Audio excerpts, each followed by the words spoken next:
ঈদের আনন্দ ভাগাভাগি করতে নিজ নিজ গ্রামে পরিবারের কাছে ছুটছেন মানুষ। ঈদের লম্বা ছুটিতে সড়ক, রেল ও নৌপথে ঘরমুখ মানুষের চাপ থাকলেও নির্বিঘ্নে কোনো রকম যানজট ও ভোগান্তি ছাড়াই গন্তব্যে যাচ্ছেন সাধারণ মানুষ।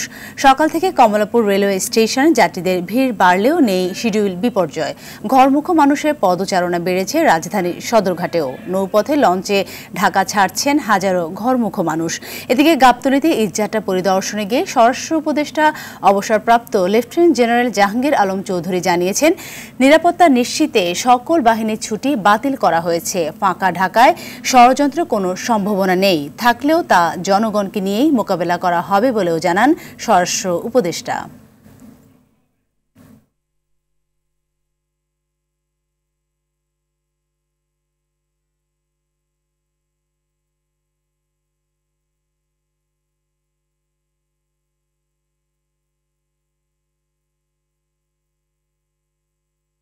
টাকা এখন না 200 টাকা নিতে পারে, 300 টাকা চাচ্ছে।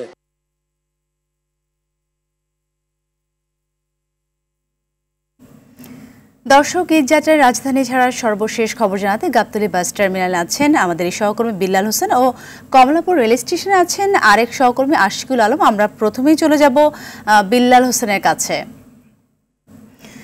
বিল্লাল, জানাবেন টার্মিনালের কি অবস্থা, আর বাড়ি ফেরা যাত্রীদের কোনো ভোগান্তি আছে কিনা বা তারা কোনো অভিযোগ করেছে কিনা? আপনাকে যদি আমি এক কথায় বলে রাখি যে এবারের যে ঈদ যাত্রা, আমরা কিন্তু আজকে সকাল থেকে যে গাবতলী যে বাস টার্মিনাল রয়েছে এখানে আমরা এসেছি এবং অনেক যাত্রীর সাথে আমরা কথা বলেছি। বলা যায় যে কোনো প্রকার ভোগান্তি ছাড়াই কিন্তু গাবতলী থেকে যে বিভিন্ন জায়গায় যে বাসগুলো কিন্তু ছেড়ে যাচ্ছে। আমরা গাবতলী বাস টার্মিনালে যে যাত্রীদের সাথে কথা বলেছি, এখানে কিন্তু কিছুক্ষণ আগে কিন্তু স্বরাষ্ট্র উপদেষ্টা এসেছিলেন। পাশাপাশি যে যাত্রীদের কাছ থেকে একটি অভিযোগ ছিল, কিছু বাস মালিক রয়েছে যে এখানে অতিরিক্ত ভাড়া নিচ্ছে, যেমন সেলফি পরিবহন থেকে শুরু করে আরও কয়েকটি পরিবহন, যে 50 থেকে 60 টাকা তারা অতিরিক্ত নিচ্ছে। কিন্তু ভোক্তা অধিকারের টিম এখানে আসার সাথে সাথে কিন্তু যে সকল বাস কাউন্টার অতিরিক্ত ভাড়া নিয়েছে তাদের কিন্তু জরিমানার আওতায় কিন্তু নিয়ে আসছে। পাশাপাশি বলেছে যে যদি এই প্রাথমিকভাবে সতর্ক করা হয়েছে, যদি তারা সতর্ক না হয় পরবর্তীতে কিন্তু অন্যান্য ব্যবস্থা নেওয়া হবে। স্বরাষ্ট্র উপদেষ্টা এসেছিলেন।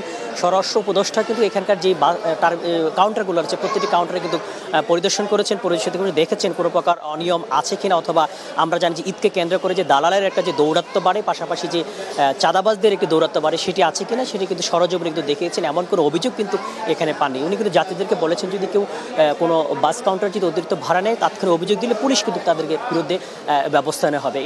সার্বিকভাবে যে বলা যায় যে যাত্রী এবং কাউন্টার মালিকদের কাছ থেকে এখন পর্যন্ত আমরা কোনো ধরনের অভিযোগ পাইনি। কেউ সবাই নির্বিঘ্নে কিন্তু ঈদযাত্রা করছেন। আর বলা যায় যে অন্যান্য সময়ের তুলনায় এখানে যাত্রীর চাপ অনেকটা কম রয়েছে। সেই হিসেবে তাদের শিডিউল যে গাড়িগুলো রয়েছে, অনেক গাড়ি কিন্তু বলা যায় যে পর্যাপ্ত যাত্রী ছাড়া কিন্তু গাড়িগুলো কিন্তু যথাসময়ে কিন্তু ছেড়ে যাচ্ছে। তো এই ছিল গাবতলী বাস টার্মিনাল থেকে আমার কাছে সর্বশেষ। আমরা এখন চলে যাব কমলাপুর রেল স্টেশনে, সেখানে আছেন আমাদের সহকর্মী আশিকুল আলম। আমরা সরাসরি চলে যাচ্ছি সেখানে। বিল্লাল, ধন্যবাদ আপনাকে। আপনি যেমনটা বলছিলেন যে কিছু অভিযোগ পাওয়া গেছে, ঠিক তেমনি কমলাপুর রেলওয়ে স্টেশনেও আমরা কিছু অভিযোগ পেয়েছি। যারা টিকিট নিয়ে ভেতরে প্রবেশ করছিলেন সেই জায়গাগুলোতে এখানে কিন্তু ম্যাজিস্ট্রেট রাখা হয়েছে। যারা টিকিট চেক করছিলেন সেখানে কিছু জাল টিকিট বা ভুয়া টিকিট পাওয়া গেছে। এরকমটি কিন্তু কিছুক্ষণ আগে স্টেশন ম্যানেজার শাহাদাত হোসেন তার ব্রিফে বলছিলেন যে কিছু লোক যাদেরকে বারবার রেলওয়ে কর্তৃপক্ষ সতর্ক করার পরেও অনেকেই বিভিন্ন কম্পিউটারের দোকানে বা বিভিন্ন অনলাইনে টিকিট কেনার ক্ষেত্রে এক ধরনের যারা এই সিন্ডিকেট রয়েছে তাদের কবলে পড়ে, বা একজনের টিকিট চেঞ্জ করে সেখানে নাম বসিয়ে অন্যজনের টিকিট হিসেবে সেখানে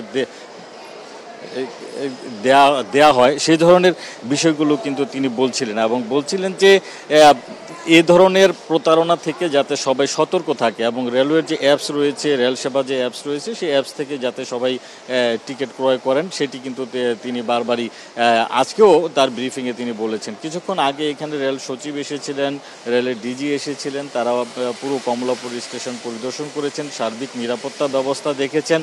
এখনও পর্যন্ত সকাল থেকে এই পর্যন্ত যতগুলো ট্রেন ছেড়েছে 21টি ট্রেন ছেড়েছে এবং সারাদিনে 43টি আন্তনগর ট্রেন চলবে এবং সাথে স্পেশাল ট্রেন চলবে।